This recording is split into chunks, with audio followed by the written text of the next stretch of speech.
पुढची बातमी पाहूयात। भांडूप रेल्वे स्थानक इथं काल रात्री भीषण अपघात घडला।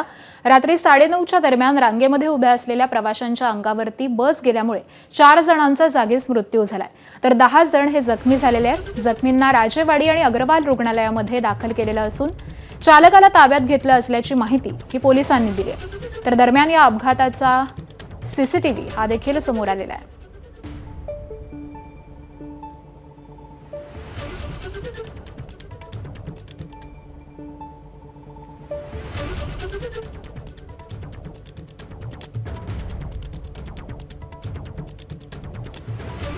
PST बस या ठिकाणी त्याचा अपघात झाला आहे, ज्याच्यामध्ये जवळपास 13 जे पादचारी होते ते इंज्युअर्ड झाले। त्या 13 पादचाऱ्यांना आम्ही हॉस्पिटलला रवाना केलं।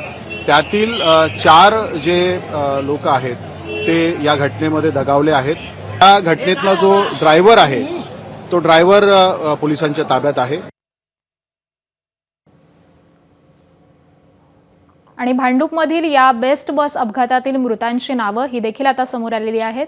एकूण 4 जणांचा या अपघातामध्ये मृत्यू झालेला आहे।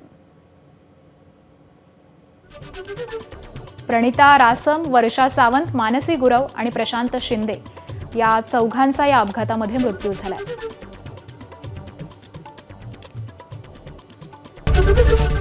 एबीपी माझा, उघडा डोळे बघा नीट।